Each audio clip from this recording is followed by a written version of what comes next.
আজ কিন্তু বেলুন ফুলাচ্ছি, আর বেলুন ফুলাচ্ছি মানে কারোর কিন্তু জন্মদিন না, আর এই ওয়েলকাম মানে কেউ নতুন একজন আসবে বাড়িতে তার জন্যই গোছানো হয়েছে। আর তোমরা যে ঘরে ঢুকছি বিছানা দেখে অবশ্যই বুঝতে পারছো। আর এই বিছানাটা কদিন আগেই যার মানে স্বাদের অনুষ্ঠানটা দেখলে সেই পুচকেই আমাদের চলে এসছে, আর সে ছেলে না মেয়ে সেটা অবশ্যই বলবো। আর এই যে মার বাচ্চা চলে আসাতে যা যা নিয়ম নখ কোটানো সব পরিষ্কার করে মানে স্নান টান করিয়ে যে নেওয়া হবে। আর ওরা কিন্তু উপরেও চলে এসছে। আর এই যে মধু দিয়ে দিল, কানে মধু, মুখে মধু, মানে যা বলবে সেটা মধুর, যা শুনবে সেটাও মধুর।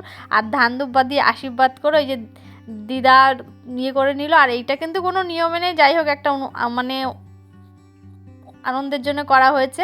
আর হয়েছে কিন্তু আমাদের বৌমনির মেয়ে, আর মামি কিন্তু ওকে মামির ঝুমকো কানেরটা দিয়ে ওকে সোনা দিয়ে মুখ দেখে নিল। আর এটা রেখে দেবে, পরের জেনারেশনকেও দেবে। তাহলে তোমাদের ভিডিওটা কেমন লাগলো অবশ্যই জানাবে।